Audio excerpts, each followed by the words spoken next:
चमक उठी सन 57 में वो तलवार पुरानी थी। बुंदेले हर बोलो के मुंह हमने सुनी कहानी थी।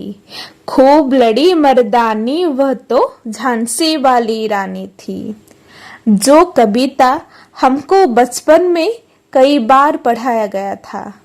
हम आज उस वीरांगनी के बारे में बात करेंगे जिसका नेतृत्व स्वाधीनता संग्राम में अपार था। आज हम बात करेंगे रानी मणिकर्णिका उर्फ झांसी की रानी लक्ष्मीबाई के बारे में।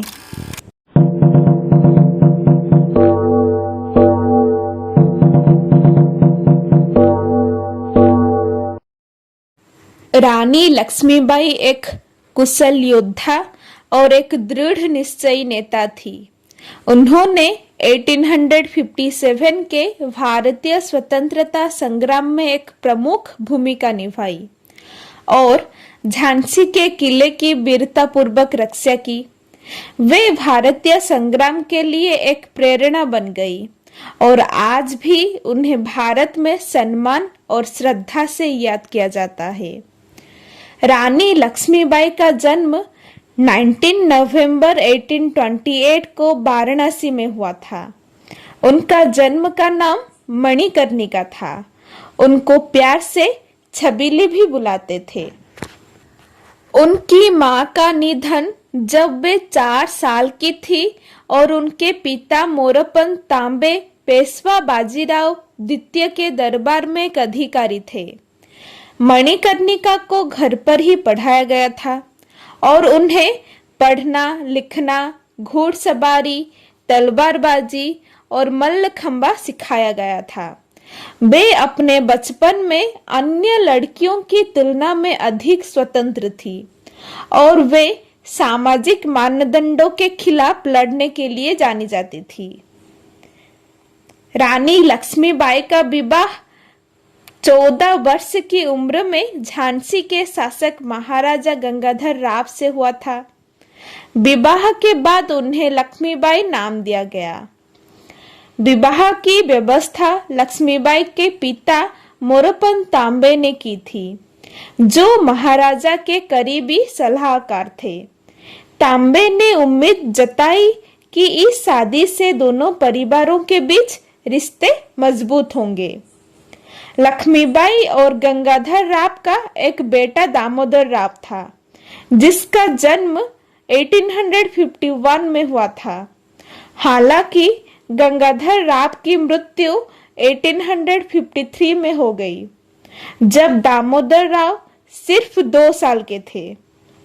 ज्येष्ठाधिकार के हिंदू कानून के अनुसार दामोदर राव झांसी सिंहासन के असली उत्तराधिकारी थे। हालांकि ब्रिटिश ईस्ट इंडिया कंपनी ने दामोदर राव को उत्तराधिकारी रूप में मान्यता देने से इनकार कर दिया, क्योंकि वे नहीं चाहते थे कि कोई नाबालिग झांसी पर शासन करे। इसके कारण अंग्रेजों और लक्ष्मीबाई के बीच संघर्ष हुआ, जिन्होंने सिंहासन पर अपने बेटे का दावा छोड़ने से इनकार कर दिया। ये समस्या रानी और ब्रिटिश के बीच सीधे टकराव का नेतृत्व किया, जिसे झांसी की घेराबंदी के रूप में जाना जाता है।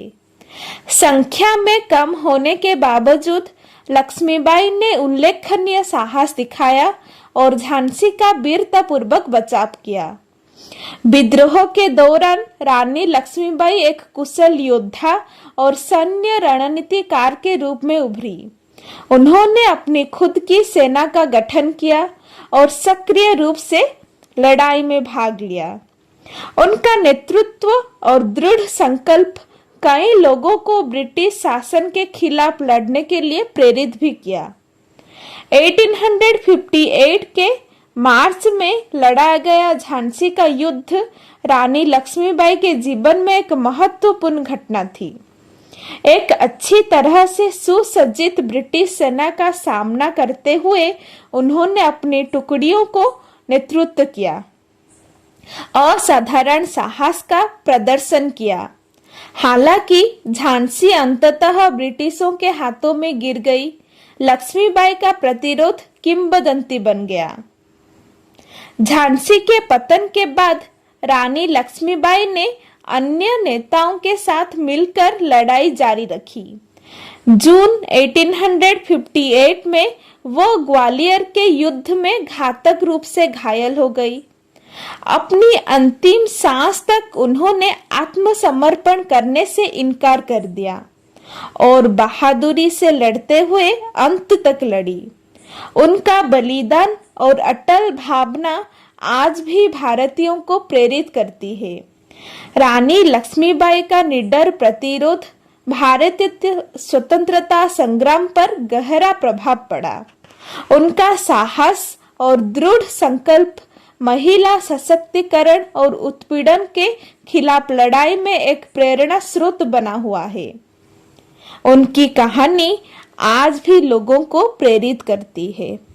धन्यवाद।